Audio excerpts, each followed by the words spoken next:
Bien, donc voilà, ça chauffe, on attend que la feuille plastique se déforme en dessous.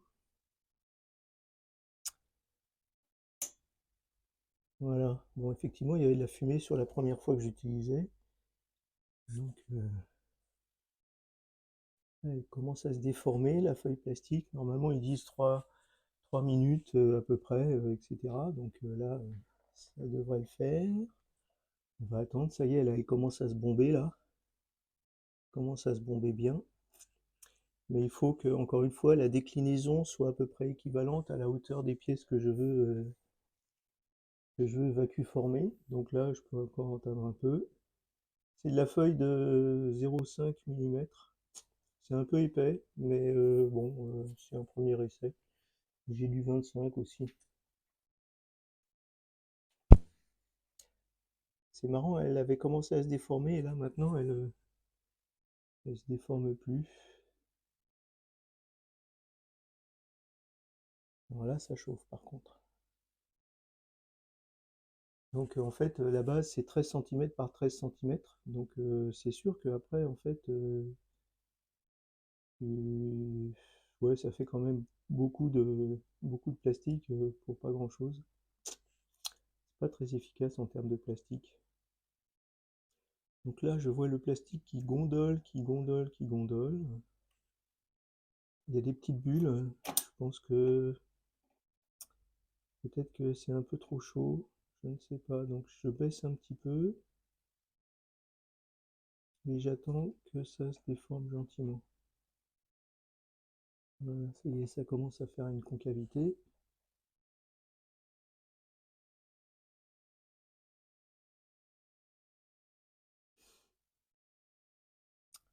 Mais je suis loin d'avoir la même hauteur que les pièces que je veux changer. Voilà, c'est pas mal là.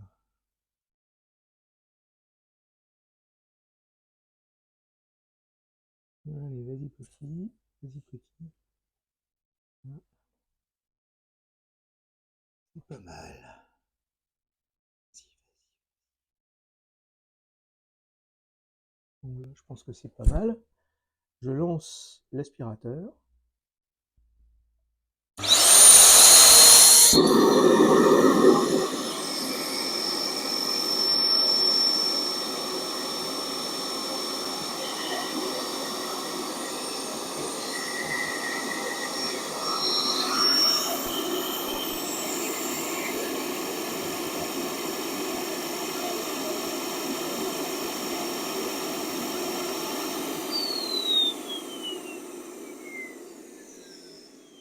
Ça fait du bruit.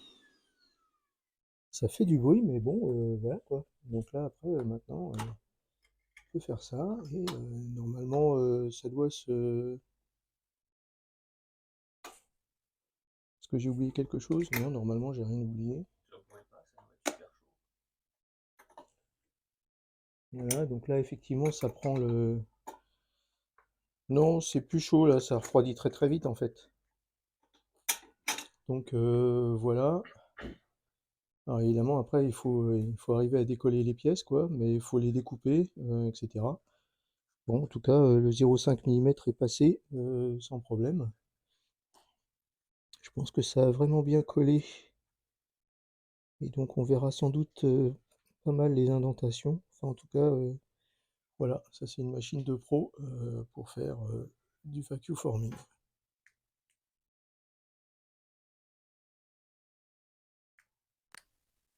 Alors, petit point d'étape après l'impression. En fait, ce que l'on voit, c'est que mine de rien, on arrive à faire les bonnes formes et tout, mais c'est très très fin, quoi. C'est-à-dire que je suis parti d'une plaque de 0,5 mm d'épaisseur, mais comme en fait il y a pas mal de hauteur et qu'en plus le plastique doit faire tout le tour là, puisqu'en fait il est aspiré, mais en fait évidemment ça fait qu'il reste très peu de matière en épaisseur. Et donc même là, si jamais c'est un petit peu moindre, on voit que là aussi, il reste très peu de matière en épaisseur. Ce qui veut dire que pour le masquer, par exemple pour découper un masque en place, ça sera très difficile.